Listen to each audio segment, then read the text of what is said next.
Shutdown End, Lawmakers Have No Clue by Emily Brooks and Mike Lillies.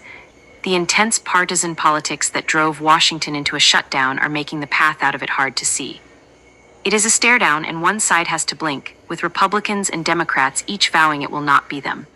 Democrats have shot down a GOP-crafted stopgap to fund the government at current levels through November 21, demanding an extension of enhanced Affordable Care Act subsidies and new restrictions on the administration's practice of withholding federal funds. The impetus to find a solution is on Republicans who have the White House and both majorities, they argue. They are in charge, they have to convene a negotiation. They have not done that, Senator Chris Murphy, Democrat from Connecticut, said Tuesday. The fact that they are not even here in the House of Representatives is proof that they are not serious about it. Trump has to actually be willing to negotiate and make a deal, echoed Representative James Walkinshaw, Democrat from Virginia. He wrote a book about making deals. He played a character on a TV show who taught people how to make deals, and he has not really done that as president, but this is his opportunity to do that. GOP leaders are pushing back, saying they merely need more time to negotiate a longer-term bipartisan agreement, time that their clean, continuing resolution is designed to buy. They insist they will not haggle over the Obamacare tax credits amid a shutdown. We are not going to discuss and negotiate it while they are holding the hostage of the federal government, Senate Majority Leader John Thune, Republican from South Dakota, said Tuesday morning on CNBC. Release the hostage, and we will have that conversation about how we can keep these exchanges up and going. Those entrenched positions leave plenty of uncertainty about how long the shutdown will endure and what will need to happen to break the impasse and reopen the government. Republicans are betting that Democrats will cave under pressure, or when the shutdown starts to be felt by the public. A freeze in federal paychecks, particularly for the military, could be a pressure point.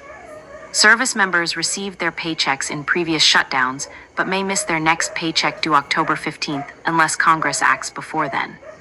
Until there is something that makes the Democrat senators realize that this fight that Chuck Schumer has decided he wants is not going to pan out as some huge win for them.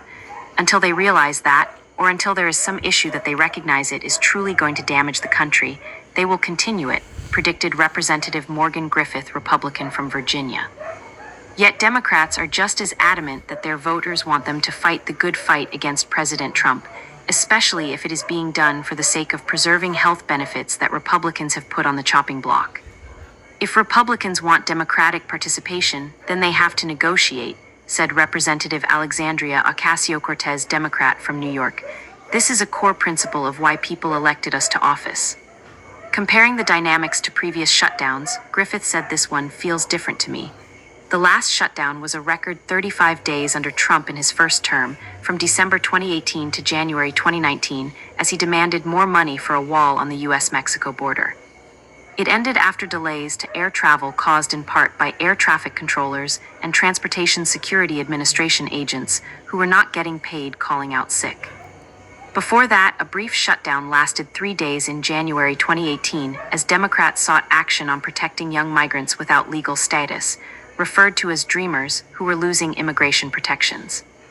Democrats voted to reopen the government after negotiations with Republicans through the weekend, once they got assurances on future legislation to protect Dreamers. Laws to protect Dreamers never materialized. House Minority Leader Hakeem Jeffries, Democrat from New York, said Tuesday afternoon there had not been negotiations with Republicans yet, but he expected lines of communication to open up after competing Republican and Democratic stopgap bills failed in the Senate that evening. Some Democrats, like Senator Jean Shaheen, New Hampshire, have suggested they would be willing to support the GOP's clean continuing resolution if Republicans promise to tackle the Obamacare subsidies as part of the next round of budget talks. But those voices are rare, and the more common refrain from Democrats has been that they simply do not trust Trump and his GOP allies to honor a handshake deal on health care or anything else. We think that when they say later, they mean never, Senate Minority Leader Chuck Schumer, Democrat from New York, said. Still, the simple fact that GOP leaders in both chambers have expressed any openness to extending Obamacare subsidies, an issue that is anathema to many conservatives, has created the sense it is that issue that is likely the key to a deal to allow the government to reopen.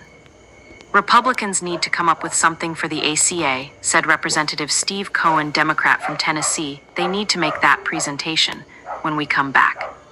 Some Republican moderates have signed on to a bill from Representative Jen Kiggans, Republican from Virginia, to extend the enhanced premium tax credit for 1 year. But to many others in the party, that is an incredibly tough ask, if not a non-starter. The enhanced subsidies were signed into law by former President Biden amid the COVID-19 pandemic in 2021, and conservatives vehemently oppose the increased opposition to Obamacare in general is in the Republican Party's DNA, having been at the center of another 16-day shutdown under former President Obama in 2013. But there have been some signals from Republican leaders that Will you throw in the fridge? or a phase-out of tax credits before the November 21 funding deadline that would be created if a GOP stopgap passes, or before the end of the year. Thune said on CNBC that Republicans are willing to address the tax credits outside the context of a government shutdown. There are reforms that need to be made. There should be I don't know, man. They all just There should not be any don't matter. premium They're food gonna see policies. food and Everybody fuck should out have of some here. skin in the game. Fuck them.